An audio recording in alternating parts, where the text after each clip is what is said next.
Que fiasco, gente, que fiasco! A Janja é humilhada mundialmente na COP30. Então, meu bom dia, bom dia, bom dia para você que não é a Janja e ainda bem, porque você não acabou de passar por uma vergonha internacional de fazer qualquer um olhar ir para casa e se esconder por um bom tempo. Nesse nosso encontro com justiça, que vai ser um encontro, na verdade, com a vergonha alheia, eu vou te mostrar duas coisas. Primeiro, como que a COP30 de Lula flopou e foi um verdadeiro fracasso.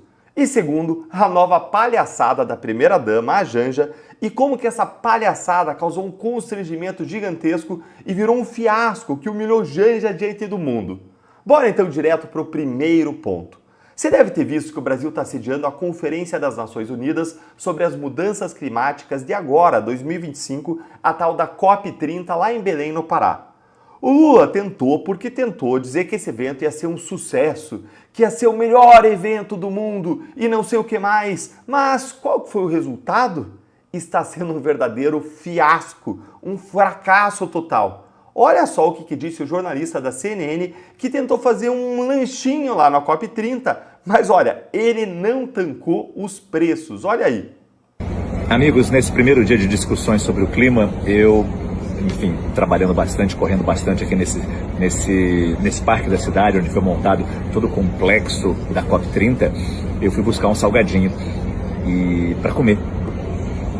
E tá caro. Essa quiche de espinafre, mais essa...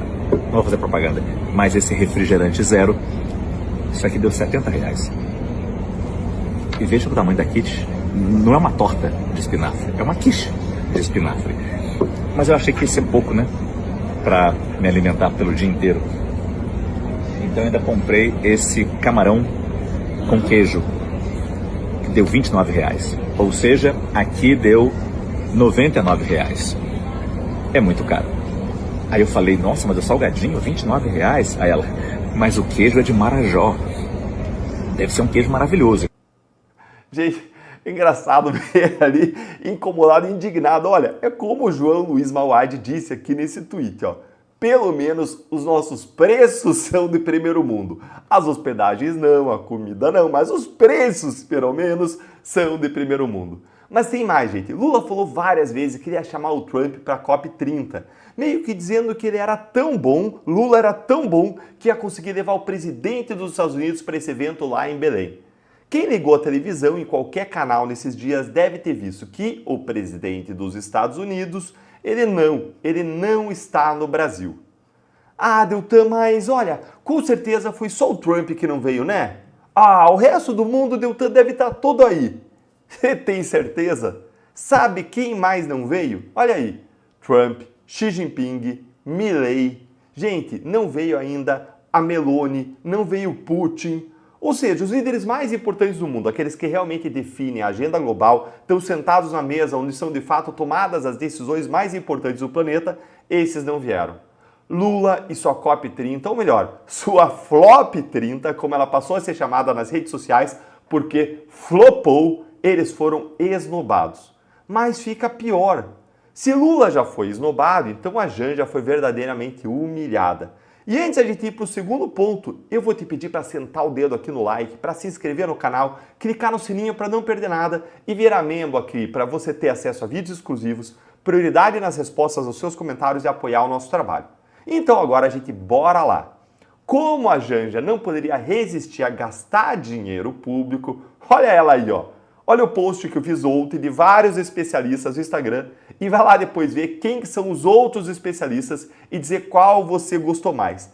Tem aí a especialista em gastar dinheiro, tem o especialista, deixa eu voltar ali, ó, tem o especialista em taxação, tem especialista em bolsas de grife, tem vários especialistas lá. Depois você me diz qual você gostou mais, eu acho que vai ser o último, que vai ser o Lula, mas você me diz depois. E aí é claro que a Janja, que é especialista em gastança, ela resolveu fazer alguma coisa por conta própria e organizou um jantar para buscar investimentos para o Fundo das Florestas Tropicais para sempre, o TFFF, como está sendo chamado aí. E essa social aí que ela queria fazer, tinha vários tipos de drinks, de peixes da Amazônia, pistas de dança, vários telões espalhados nessa festinha social que ela programou. Só que, presta atenção, nenhum chefe de Estado foi, gente. Ninguém foi, ninguém compareceu. Foi um daqueles conviscotes, daqueles com direito a 8 tipos de drinks diferentes, 3 tipos de peixes amazônicos diferentes, música paraense, mas olha aqui o resultado. Chefes de Estado procurados pela reportagem informaram que estavam cansados devido à longa agenda do dia. Olha aí que conviscote para ninguém ir, gente. Que vergonha, que vergonha. E aí me diz, quem que você acha que pagou por tudo isso aqui, hein? Pois é, você está olhando aqui para alguém que pagou e quando você for no espelho, você vai ver outra pessoa que pagou. Mas olha, essa história ela não terminou aí não, porque aconteceu algo ainda mais grave na COP30.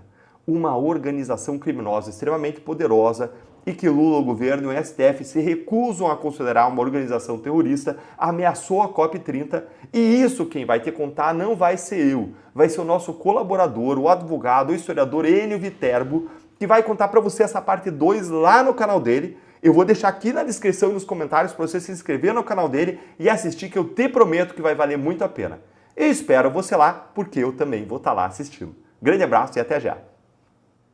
O STF negou ontem o recurso do Bolsonaro contra a sua condenação. Mas, Eltan, o Bolsonaro ainda tem uma cartada final? Presta muito atenção hoje nesse nosso encontro com justiça, porque o processo contra o Bolsonaro está se aproximando do fim e do momento que Moraes tanto esperava, em que ele finalmente vai decretar a prisão do Bolsonaro. Esse momento está mais perto do que nunca, infelizmente, por isso fica aqui comigo para você entender duas coisas. Primeiro, qual é o cenário que o Bolsonaro enfrenta agora? Segundo, qual é a saída, por mais difícil que seja, que se desenha para ele? Bora então para o primeiro ponto com essa notícia aqui que saiu na Gazeta do Povo, que já era previsível. Sem Fux, primeira turma rejeita recurso de Bolsonaro e mantém a condenação. Gente, isso aqui já era esperado. Os embargos de declaração, que é o recurso que foi julgado agora, é um recurso que não é capaz de reverter a condenação. Mas ele ajuda a deixar a decisão mais clara para um novo recurso que vai ser oferecido depois, sem falar que ele ganha tempo para os réus, para as partes. O julgamento desse recurso aconteceu no plenário virtual do STF e poderia durar até o dia 14 de novembro. Mas, vejam bem, todos os 4 ministros da primeira turma já votaram de uma vez para negar os recursos de todos os réus. Gente, o que acontece é visivelmente que eles estão correndo com tudo para carimbar de vez a condenação e jogar todo mundo na cadeia, especialmente o Bolsonaro. Esse é o cenário, mas a questão é, o que acontece agora, hein? Quais são os próximos passos? E tem alguma saída para o Bolsonaro? Antes de eu ir para esse segundo ponto, eu vou pedir para você sentar o dedo no like, se inscrever no canal, clicar no sininho para não perder nada e para a voz da nossa indignação contra todas as injustiças desse caso chegar ainda mais longe. E agora, bora lá para o segundo ponto. Agora que os embargos foram negados, abre-se o prazo para Bolsonaro recorrer de novo. E desta vez não é mais embargos de declaração, agora são os chamados embargos infringentes, que é um recurso cabível quando existe uma divergência a favor do réu. E a divergência nesse caso existe, e ela está muito bem fundamentada no voto do ministro Fux, pessoal. Só que aqui entra uma outra discussão jurídica sobre o cabimento agora desse novo recurso, desses tais embargos infringentes. E a polêmica é a seguinte: julgamentos criminais sempre foram feitos aí pelo plenário do STF, composto por 11 ministros. Nesse cenário, a Corte aplicava a regra de que só cabiam os embargos infringentes quando existiam pelo menos 4 divergências. Por que, Deltan? Porque o recurso seria julgado pelos mesmos 11 ministros que fazem parte do plenário e que tinham dado a decisão original. Então, se os 11 ministros vão rejulgar o caso, qual é a chance de mudar o resultado? São os mesmos 11. No final das contas, para que o recurso tenha alguma perspectiva de sucesso, era necessário convencer pelo menos 6 dos 11 ministros. E para que esse resultado fosse minimamente provável, era razoável existir ou exigir a existência de pelo menos 4 votos discordantes. Porque aí o que você faz? Se você tem lá o quórum completo de 11 ministros e você tem 4 votos divergentes, você tem que conquistar ou reverter pelo menos 2 votos, porque aí os 4 divergentes mais 2 dá 6 e 6-5 você reverteria o resultado do julgamento. Só que, desde dezembro de 2023, os julgamentos criminais eles passaram a ser conduzidos pelas turmas do STF. E uma turma tem 5 ministros, não é como o plenário que tem 11. E aí, no caso da Débora do Batom, o Moraes restringiu o cabimento dos embargos para casos em que houver pelo menos 2 divergências. Isto é, a metade do que era exigido para caber recurso de embargos infringentes contra a decisão do plenário. E aí, olha aí essa matéria aqui que saiu. Ó. Apesar da divergência de Fux, jurisprudência dificulta recurso de Bolsonaro ao plenário do STF. Por que, Deltan? Justamente porque o Moraes, no caso da Débora, exigiu 2 divergências. E por que 2 divergências? Porque é metade do requisito de 4 votos divergentes que existia no caso de decisão do plenário. Como o plenário tem 11 ministros e a turma tem 5, o que o Moraes fez foi simplesmente dividir por 2 o número de votos divergentes que seriam necessários para oferecer esse recurso. Mas essa matemática não faz sentido. Por quê, Deltan? Isso porque, mesmo se houver uma única divergência no julgamento da turma, a opinião preponderante dos outros 4 vencedores da turma pode ser facilmente revertida se o caso for para o plenário. Por quê? Porque caso os outros 6 ministros do plenário discordarem dos primeiros 4, num novo julgamento que venha, os 6 vão ganhar dos 4. Além disso, a Constituição e o Pacto de São José das Costa Rica, do qual o Brasil é signatário, faz parte, prevêem um direito fundamental ao duplo grau de jurisdição. O que é isso, Deltan? Todo brasileiro tem direito a um recurso para um novo tribunal ou para uma nova turma de juízes para revisar sua condenação criminal. No caso do Bolsonaro, que é julgado direto no STF, isso significa, no mínimo, permitir que uma divergência apenas seja suficiente para que os embargos infringentes sejam decididos pelo plenário, para que o Bolsonaro possa ser rejulgado, para ele ter o duplo grau de jurisdição.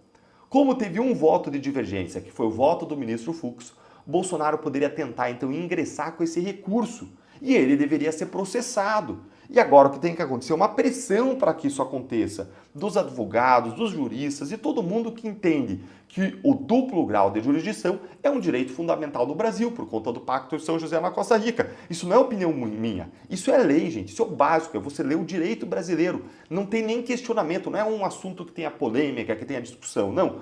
Todo mundo tem direito ao duplo grau de jurisdição. Mas vamos ser franco, a chance disso ir para frente, no caso Bolsonaro, é remota. Por quê? Porque Bolsonaro está na Câmara de Gás do Supremo, na turma anti-Bolsonaro. Como a gente sabe, o que o Moraes e os seus aliados no Supremo mais querem é acabar logo com o processo do Bolsonaro, jogá-lo numa prisão e jogar a chave fora. Ainda que eles tenham que passar por cima, mais uma vez, da Constituição, das leis e de todos os direitos fundamentais possíveis. Afinal, já passaram e atropelaram tantos. Quem que vai ser mais um atropelado, não é?